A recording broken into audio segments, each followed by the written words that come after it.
بسم الله الرحمن الرحيم. إذا وقعت الواقعة ليس لوقعتها كاذبة خافضة رافعة إذا رجت الأرض رجا وبست الجبال بسا فكانت هباء منبثا وكنتم أزواجا ثلاثة فأصحاب الميمنة ما أصحاب الميمنة وأصحاب المشأمة ما أصحاب المشأمة والسابقون السابقون أولئك المقربون في جنات النعيم ثلة من الأولين وقليل من الآخرين على سرر موضونة متكئين عليها متقابلين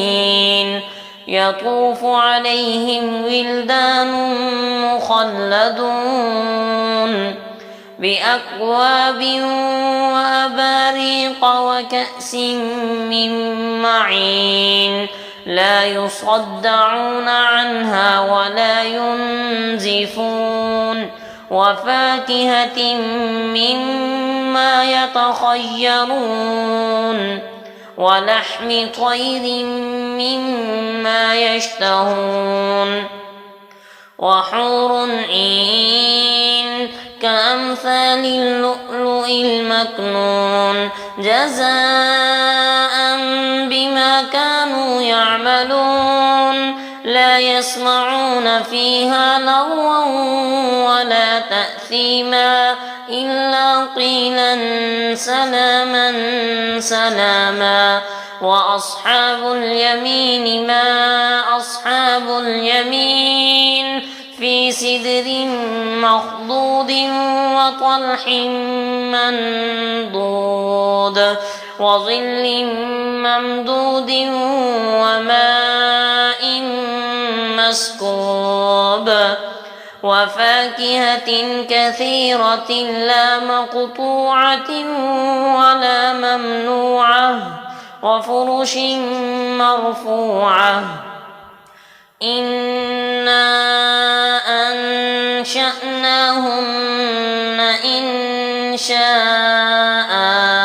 فجعلناهن أبكارا عربا أترابا لأصحاب اليمين ثلة من الأولين وثلة من الآخرين وأصحاب الشمال ما أصحاب الشمال في سموم وحميم وظل من يحموم لا بارد ولا كريم إنهم كانوا قبل ذلك مترفين وكانوا يصرون على الحنث العظيم وكانوا يقولون أئذا متنا وكنا ترابا وعظاما أئذا متنا وكنا ترابا وعظاما أئنا لمبعوثون أو آباؤنا الأولون قل إن الأولين والآخرين لمجموعون إلى ميقات يوم معلوم ثم إنكم أيها الضالون المكذبون لآكلون من شجر من زقوم فمالئون منها البطون فشاربون عليه من الحميم فشاربون شرب الحيم هذا نزلهم يوم الدين نحن خلقناكم فلولا تصدقون أفرأيتم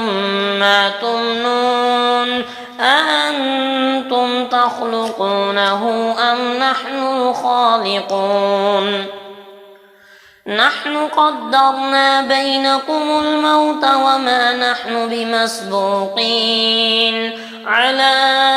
أن نبدل أمثالكم وننشئكم فيما لا تعلمون ولقد علمتم النشأة الأولى فلولا تذكرون أفرأيتم ما تحرثون أأنتم تزرعونه أم نحن الزارعون لو نشاء لجعلناه حطاما فظلتم تفكهون إنا لمغرمون بل نحن محرومون أفرأيتم الماء الذي تشربون أأنتم أنزلتموه من المزن أم نحن المنزلون لو نشاء لجعلناه أجاجا فلولا تشكرون أفرأيتم النار التي تورون أأنتم أنشأتم شجرتها أم نحن المنشئون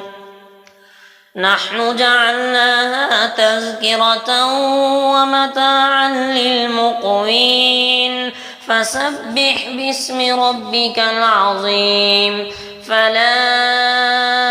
أقسم بمواقع النجوم وإنه لقسم لو تعلمون عظيم إنه لقرآن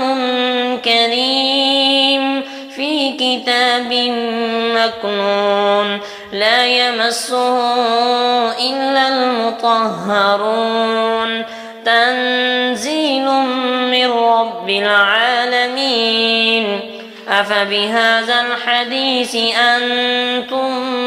مدهنون وتجعلون رزقكم أنكم تكذبون فلولا إذا بلغت الحلقوم وأنتم حينئذ تنظرون ونحن أقرب إليه منكم ولكن لا تبصرون فلولا إن كنتم غير مدينين ترجعونها إن كنتم صادقين فأما إن كان من المقربين فروح وريحان وجنة نعيم وأما إن كان من أصحاب اليمين فسلام لك من أصحاب اليمين وأما إن كان من المكذبين الضالين فنزل من حميم وتصلية جحيم إن هذا لهو حق اليقين فسبح باسم ربك العظيم.